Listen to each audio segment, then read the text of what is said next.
And it is week number 4 for our Bible reading in 1 Timothy. We're going to wrap up 1 Timothy this week. This is it. And then moving on to 2 books left. To Titus, yeah. 2 books left. All of this little group of 3. Yeah. And I know y'all are all going to be confused today because Jeff is wearing shirt sleeves and I am dressed for winter. So for the record, Can you guess what day we're doing this on? It is winter, and I don't know why Jeff has on short sleeves. So we devote week 4 to trying to make some applications of the letter, and we've really already done this month between preaching and teaching and podcasting, we've worked this book pretty good. Yeah, we've done a good bit of that. Yeah. We have identified a couple of segments that are worth some additional consideration than we gave them as we've gone through. So we'll talk about that a little bit toward the end of the book, especially if you have your Bible, 1 Timothy 5.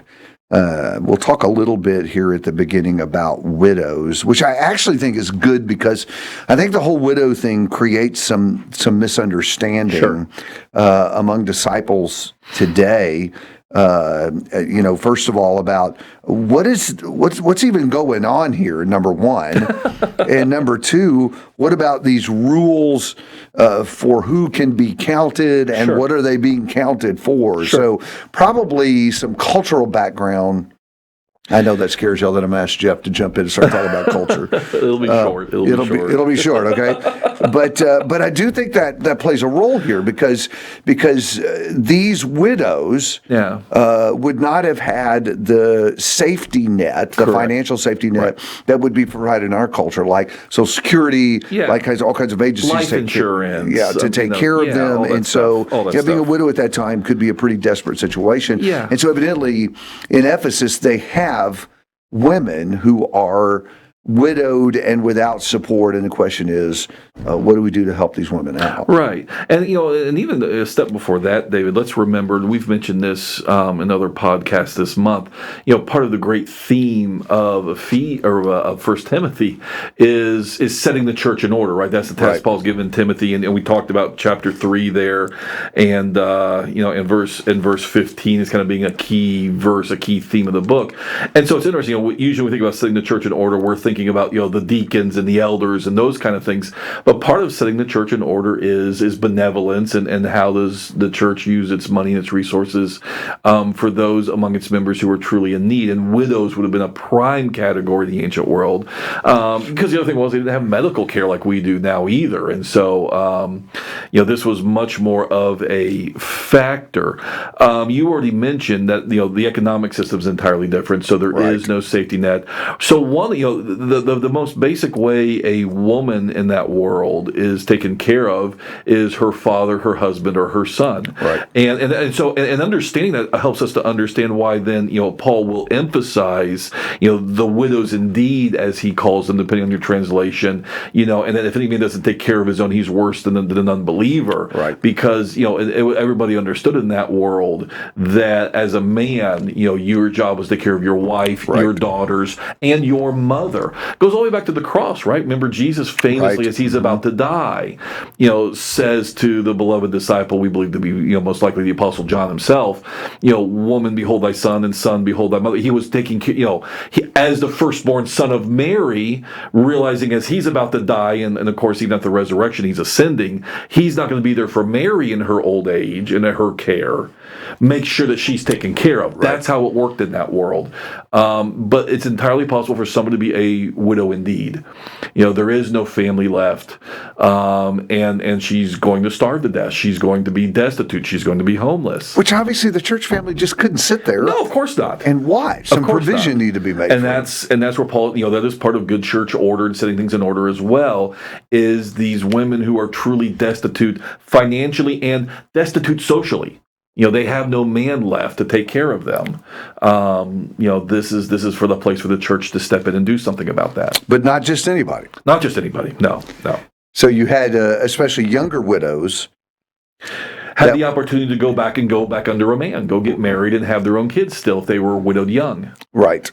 So other provision could be made. One of the interesting points here is that he's not really making the church a social relief agency, but more that's right, for these people in need and are without any other source to care for them, at that point, then the church Correct. steps in, as opposed to what we see in the religious world today, Which is the exact opposite. which We're is looking his to perception. expand how involved we are in that area. Well, the perception that the church becomes the first line of responsibility in caring for Right. people. And to that point, David, that line in verse 16 of chapter 5 is key then. Let not the church be burdened. Yes. So they may take care of those who are truly widows. But the whole idea, Paul, is, is that sitting underneath that is, at the end of the day, the church is about the worship of God, and the church is about the spread of the gospel. And so while we are certainly going to take care of, in the congregation, each other's material needs, that is not the primary purpose of the church. It is not one more social agency among others. And given the boundless scope, potential scope of human need, it would be easy for earthly problems to begin to crowd out spiritual purposes very rapidly. And so that concept that the church needs not to become burdened with this in the sense of an ever spiraling, class of people to take care of.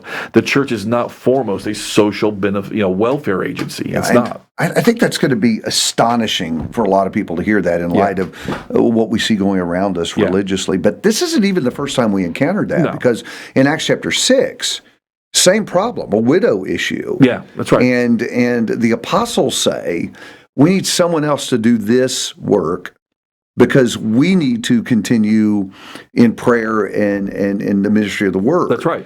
And so the priority was on the spread of the gospel. And I think that's key to remember in all of this. Yeah. It isn't that the care of widows is unimportant. That's right. It's that there ought to be other sources in place for their care, so that the church is not burdened with that and can continue in what is the greatest work in the world, That's the right. work of spreading the gospel. And I think we forget that sometimes. And I think in these two places that kind of comes out. Well, that's right.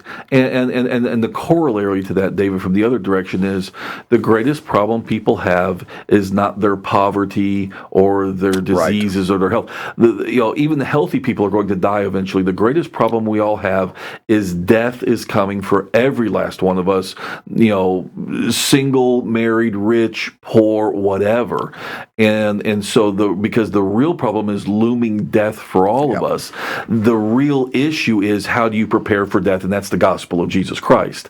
And so we can't ever lose sight of the fact that that's the church's unique place in the world, is to be a place where people worship God and thanksgiving for salvation and spread that good news of salvation to those who have not yet obeyed. And that's what the church is uniquely in the world for. I think that we would do well to pay attention to the history over the last 50 years of our religious neighbors who have moved into this role of social relief agency. And now, bigger religious groups have structure and money spent and facilities to attend to every earthly need that humans have. And yet very little is done to try to reach lost souls with the gospel, other than sticking a sign out in front of the church building. Right. And it seems like we have that completely backward. The greatest need of humanity is for the spread of the gospel. Right. And the funny thing is that the work churches are investing themselves in, there are organizations all throughout culture that exist. That's right. To help with those. And so I could join the Red Cross. Yeah. I could be part of this other agency that's tending to this need in the Houston community. Food Bank. Yes, correct. Yeah. Without having to, again, using the language of the text, burden the church. Right. When the work needs to be focused on the spread of the gospel. I think that's so important today. I think we need to see that lesson. Right. There's also something else in chapter 5 that I think this one hits a little more close to home. We've already discussed elders in chapter 3, but in chapter 5, he talks about the kind of honor that should be given to elders, and I think there's a couple of things there. Yeah. The idea of an elder being supported financially in his work is worthy there. of double honor. But then in 19, he talks about receiving an accusation Right. against an elder. Right. And again, I think there's a cultural issue here, and I'll pitch this out here, and you can weigh in, maybe push back and tell me you don't think I'm right about this, but I think we struggle with this part of Paul's instruction because we live in a democratic society. Well, yeah. We have this right to freedom of speech. We get to choose our elected leaders, and if we don't like them, our Constitution allows us to fuss and make noise about Yeah, that. freedom of speech, man. Freedom of protest, freedom of assembly, all of that stuff. And I think that thinking has crept into our relationship with our shepherds so that people feel perfectly comfortable when they're unhappy with something happens in the church family with being loud and not even always kind in the way they express their displeasure with the shepherds. And I think that Scripture makes it pretty clear that God is not happy with that. Right. That men who serve this way are to be honored. And then you don't just start kicking around accusations about them. That's a really serious matter. That's right. And and Paul even emphasizes the fact that, elders, it is by the mouth of 2 or 3 witnesses. It's not just somebody said, he spoke meanly to me or something. Somebody, there's be several witnesses he lost his temper or whatever. The fact that it's in here at all, one of the things we go back to is, when we're told to do something, it's probably because we're not. When the Bible tells us to stop doing something, it's probably because we are, or at least commonly tempted to. The fact that, it's a short letter, it's only 6 chapters.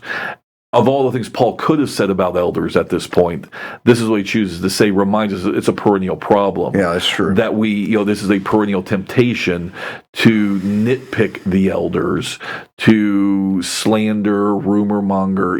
There is a temptation there, to your point, when we're not happy with them because we didn't get it our way, or they, but go back to, if we have picked the qualified men that chapter 3 describes. Well, they're qualified as long as they're doing what I like. Exactly. The part of what we need to recognize, again, this is the spiritual mindset versus the world's mindset that we too often bring into the church. If these are spiritually mature individuals, then they get the benefit of the doubt because they are something that I am not yet. Yes. And so right there, they get just like as parents, we expect our children to give us the benefit of the doubt, even if our children don't see it yet, because I am the mature adult trying to bring them to earthly maturity in adulthood. Right. I would expect my shepherd to be given the benefit of the doubt because he has achieved a level of spiritual maturity I am still striving for. And so I honor him just like a child honors their parent, and I give them the benefit of the doubt just like a child owes because the child doesn't know what the child doesn't know yet. Right. And spiritually, I'm still trying to get, so the elders sometimes make decisions based on information I don't have. The elders make decisions based on life experience I haven't achieved yet. Wisdom I don't have. That's right. The elders make decisions based upon a level of scriptural understanding and maturity I have not developed yet. Right. And so again, but the fact that this is here reminds us there's nothing new under the sun. There's always been a temptation for Christians and congregations to kind of harangue their elders. And elders by their very nature are open to accusation. And so Paul says, let's put some clamps on that. Here are some guide rails on that. And I want to move beyond just local congregations because in the age of social media, I think it has become easy and commonplace for people to criticize elderships in every church. Yeah.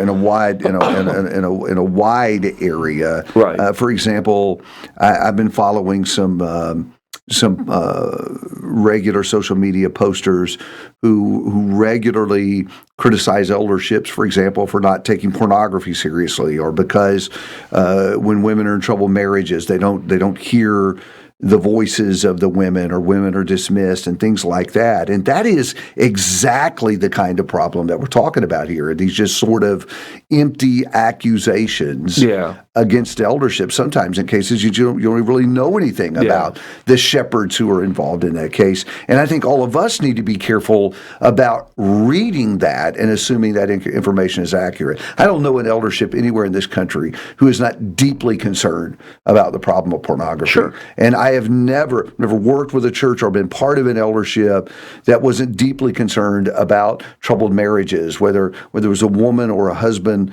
expressing concern, equally concerned about all of that. Now, I have seen lots of trouble when elders have had to say, I'm sorry, but that's not grounds for putting your spouse away. Yeah. And then that's when accusations begin to thrown about, well, they're just not hearing me, or they're not concerned about me. And I just think we need to be really careful. I think there is a concerted effort to undermine elderships all over the country. And when we see these kind of things posted on social media, we need to really be careful about how we're hearing that, lest we get caught up in exactly the kind of problem that's being talked about here. And let's take that one step further, David. When you've got people posting, things like "I will believe you," to those who weren't, who don't think they were believed or listened to by their elderships. And we're not saying that in individual cases that never happens, but when you paint this broad brush, churches across the country, the brotherhood in general, and here's the thing too that concerns me about people who do this.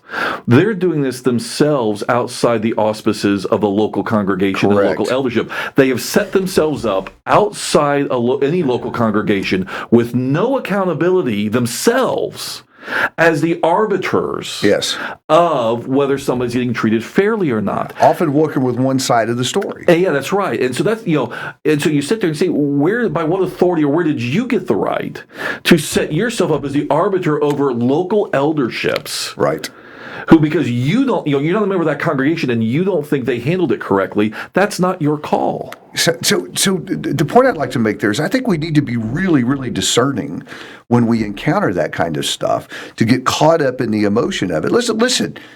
A woman in an abusive marriage, for example, who tried to talk to their shepherds and wouldn't be heard, who wouldn't be heard, who wouldn't want to take care of her and be concerned about that situation. Right. That's exactly right. The thing I would flatly deny is that is a widespread problem among our brethren today. Been in lots of churches, worked in 6 different churches, interacted with dozens of elderships, and I just don't believe that is commonplace among us today. Always exceptions to the rule. Of course. But the problem in doing this in kind of a social media setting, indicting everybody in one big broad brush, just misses so many of the pieces. And so the lesson, folks, is the need to be discerning about this kind of stuff that we're encountering. Because listen, there's a deeper problem here. You start undermining elderships, and you rob them of their ability to lead us and guide us and do what God wanted them to do. And I just think we need to be really discerning about that people outside the local congregation get to second guess a local eldership. Not knowing all the facts. Well, we could just go on and on all day. Chapter 6 has some great admonitions in it. I'd encourage you, as you're making your last journey through this great letter, to pay attention there at the end of 6. It says some things about money, gives us some good closing encouragement there, worth consideration as we think about how the book is relevant to our life. And that'll finish up 1 Timothy for us, and we'll look forward to beginning Titus next week.